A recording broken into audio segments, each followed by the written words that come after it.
Welcome to our first SNHS meeting. This is September, you guys know that. Just watch the whole thing, fill out your attendance, and you should be good. Hey guys, I'm just editing the video right now. I just wanted to say sorry if some things are out of focus or if the camera gets kind of droopy and people are out of frame. We were filming this on a laptop propped up on a couch and it slipped. We will work on this. This is our first meeting. We're learning right now. So yeah, our next video will definitely be better. I promise. I pinky promise. Okay. I think that's it. Just kidding, I'm back. I just wanted to say that you guys should follow along with this slide. So if you go to members only and then you go to meeting slideshows, you can follow along there. Also, if you go to members only and then forms, you can fill out the meeting attendance, which is something that you need to do by the end of today. So like midnight. So during this meeting, someone will say the attendance code. We are not going to tell you where. So that you guys watch the whole thing because there's important information here, and it'll be like a fun little scavenger hunt. So when you guys find the code, please fill this out. Perfect. Instructions are here. So yeah, cool beans. Bye. Hey, my name is Mia. I'll be serving as vice president this year. I'm a senior, and I hope to be a psychiatrist when I grow up. My name's Charlie. I'm a senior. I'll be serving as the president this year, and I play on the golf team. My name is Preston. I'm a senior, and I'll be serving as your historian this year. And something cool about me is that I play soccer. My name's Jaden. I'm a senior. I'll be serving as the event coordinator, and I want to be an MD. I'm Sebastian. I'll be serving as a communications officer, and I'm on the knowledgeable team and am a band boy. Hi, my name's Kaylee, and I will be the treasurer this year. And a fun fact about me is that I currently have 16 dogs in my house right now. So here are some resources that you can use to connect with us and get more information about our club. We have a website, www.frhssnhs.org. Make sure you use the www. Because it's finicky about that. Also, we have a Remind. There will be information on how to get into that Remind later in this slideshow. And then follow us on Instagram if that would be convenient for you. We're just going to be posting some updates on there. And write down our email so you know how to get in contact with us. We're doing office hours this year, so you guys can go and ask questions and get help or suggest events, stuff like that. It's every Friday at 4, and the link is right here on the website. Just go to the members only and then office hours. We have some eligibility requirements and that you've obviously met because you're watching this video. So you have to love science, want to serve your school and community, you have to be a sophomore or older, and 3 advanced science classes, which include all the APs plus astronomy, anatomy, and advanced chemistry. 3.5 plus science GPA. And lastly, if you're returning, you left last year in good standing, which meant events, service hours, and paid all your fees. Our mission at SNHS is to encourage scientific thought, engage with and serve the scientific community, and participate in the community of Fossil Ridge. As a member of SNHS, you're committed to attending all of our monthly meetings, if possible, continuing to fuel and grow your knowledge and passion for science, serving FRHS and the Fort Collins community, and paying your SNHS dues, please. Please pay your fees. They are posted on school pay right now, and it's $7. Okay, so every month we're going to be hosting monthly meetings, which is basically just going to be to kind of bring everybody together and just fuel our knowledge and kind of just like collectively work together to learn about science and just get together and collaborate on various school events. So our meetings are, for the time being, going to be virtual and hosted on YouTube.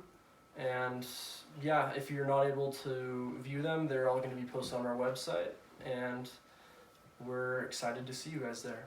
Okay, so we changed our attendance this year. Hopefully it should be way easier for you guys. It will always be at the same link, and we have 3 options for attendance, so it's kind of like school. You will be marked present if you put in the right password the day of our meeting. You will be marked absent excused if you let us know which meeting you'll be gone for at least 24 hours in advance. And you'll be marked absent unexcused if you put the wrong password in or you put it in a day late. So just be timely with that and let us know if you have any questions or issues. Yeah, so if you are missing a meeting, just be sure to fill out the attendance form anyway. There are instructions on there. If you have any questions or something comes up in the 24 hours before a meeting and for some reason you can't attend or watch the video, just email us and we'll help you out. So for those of you who are old members, you'll remember our This Week in Science. It's basically just every board member puts together a very brief presentation on a new development or just something relevant for this month. So yeah, just enjoy yourselves. New members, let us know what you think. I'll be making a form for that. So, the genetics of voter turnout. You all know that the election is happening soon. Voting is super important. Everyone who can should go to the polls if possible, and just make sure you register, please. It's important. Just do it. So, the genetics of voter turnout. Scientists say they've checked everything but the kitchen sink to figure out what makes people show up to vote. And many people just don't ever vote, no matter what. So they started to wonder, is there something biological behind it? So they did a study of identical and fraternal twins. Basically what they did is they looked at the identical twins and saw if they showed up to the polls at similar frequency as the other, and they looked at the fraternal twins and compared that frequency. And they found that genetics underlies 72% of differences in voting turnout and 60% of differences in other political activities, which is really significant. And then there was another study that found that that correlation was slightly less intense, but still quite significant. And you can find that article on the Scientific American at the link below. My This Week in Science is about a new blood test showing great promise in the diagnosis of Alzheimer's. So traditionally, Alzheimer's is usually diagnosed with just like a set of cognitive tests that basically assess a patient's attention span, concentration, and short and long-term memory. But a new blood test developed at Johns Hopkins demonstrates remarkable promise in identifying genetic risk for Alzheimer's, as well as can detect the early onset as early as 20 years before it happens. So this is really important for the field of neuroscience and neurology because it's able to provide extensive information about the amyloid plaques and tau tangles, which are the primary causes of Alzheimer's. And it's able to tell them just through a simple blood test rather than extensive like physical tests and imaging. So yeah, it's just a really cool, novel way that scientists can detect Alzheimer's. So, so the password to our presentation for attendance is green beans. One word. Green beans. Okay. So, quantum radar. A big issue in the field of radar is noise. So, you know, we're all at room temperature right now, so not everybody's emitting X-rays, but when you're using radar, everything around you emits radio waves. And so there's a lot of noise, and the signal-to-noise ratio is what determines how sensitive your equipment is.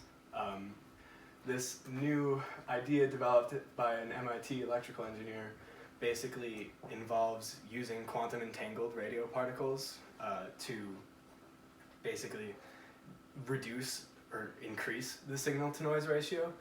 And the way they do that is when you have two EM waves that are entangled through quantum theory, it means that they have multiple frequencies that are exactly the same. And so when you get your return pulse back from the signal you're targeting, you can compare it with the frequency you measured, and it should be exact. And that helps you signal out, that helps you reduce the noise because you know what frequency you're looking for. So the way that they measure it involves Heisenberg's uncertainty principle, which is basically like wave function collapse, if anybody knows what that is. When you measure a particle, it's either you know like what its frequency is or like what its wavelength is really well, but you can't really know both. So actually, yeah. So when you measure your particle, it tells you the exact frequency. That's kind of the idea. So this reduces the signal to noise ratio, and it could have some potentially significant applications in defense and things like that. So you can have really discrete, small equipment that, well, not small, but like small pulse signal equipment that is sensitive. And the way there's some problems with that, though. To create two quantumly entangled particles, you need to be at pretty much absolute zero. So they need to be cooled with liquid helium, which is an issue, and the difference is only like 20%. So there's some development to be done, but could be significant.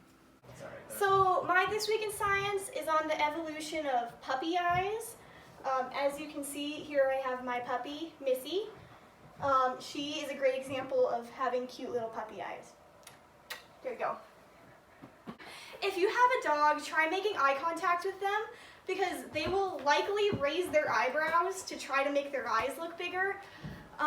It's unlikely that they know that they're actually doing this. That was her tail on the keyboard. It is unlikely that they actually know that they're doing this. It's probably involuntary. Dogs who do this are more likely to get adopted, as a study found. Another study found that dogs are better at understanding human gestures and stuff like that than chimps are, which is interesting, considering they are much less related to us than chimps, obviously.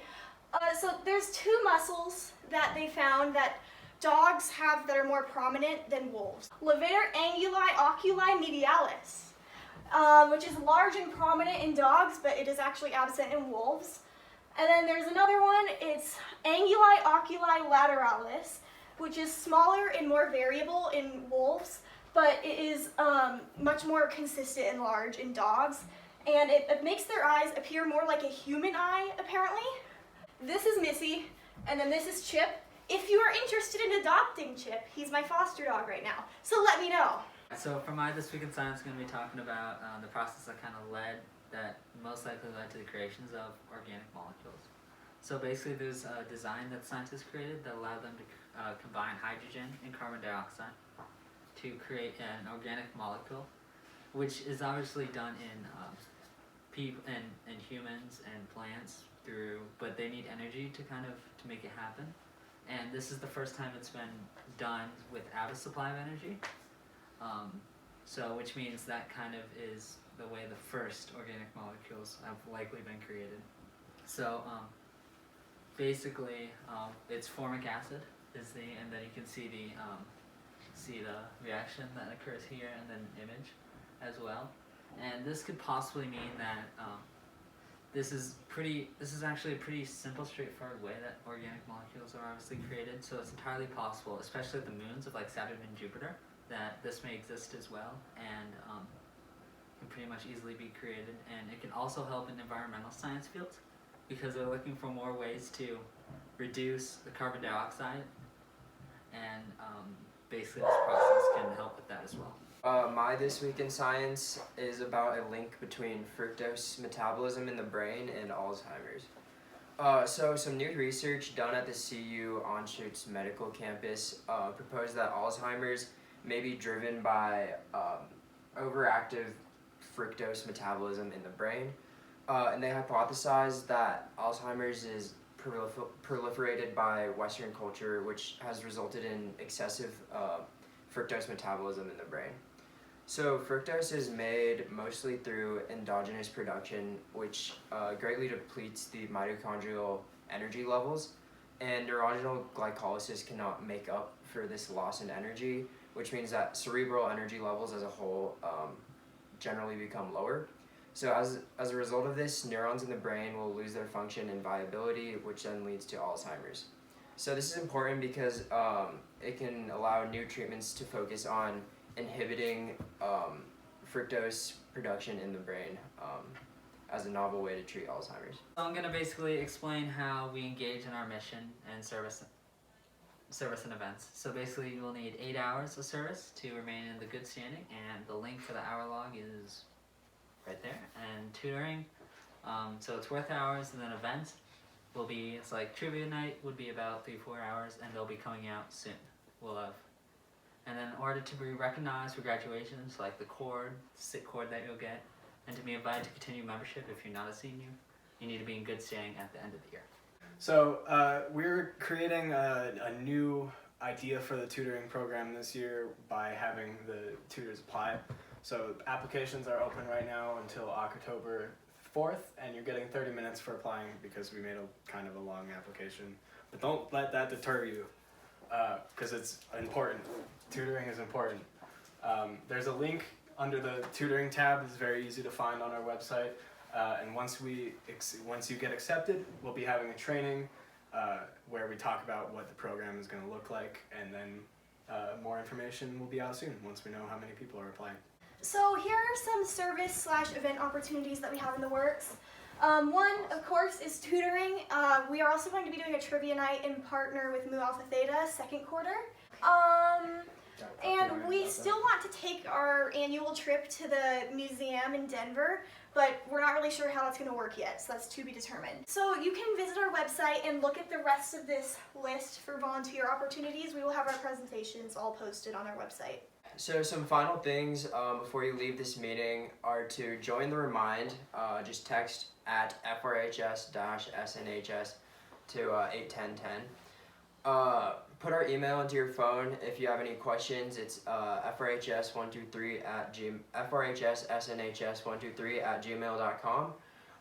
Make sure you get your service hours logged together, access it here, and start keeping track of your hours at that link. Make sure to pay your fee on school pay. It's due October 30th. Remember, our next meeting is on October 26th. Bookmark our website at www.frhssnhs.org and follow our Instagram. Thanks, guys. Now it's blooper time. I'm a senior, And I wear hats indoors. and I, Yes, proving this. Oh my god, I can't speak! Levator, levator? Levator anguli oculi medialis. Preston, what's your position? Historian? Oh, okay. I forgot that existed. Yeah. I like beans. Unless you're me, in which case it's about voter turnout. I'm in You love science. Wait, what am I again? Treasurer. Delilah! I love how you know. It's her mark. Also, if you guys go to members only and then forms, you guys can that my stomach grumbled during that. That's gross. Okay.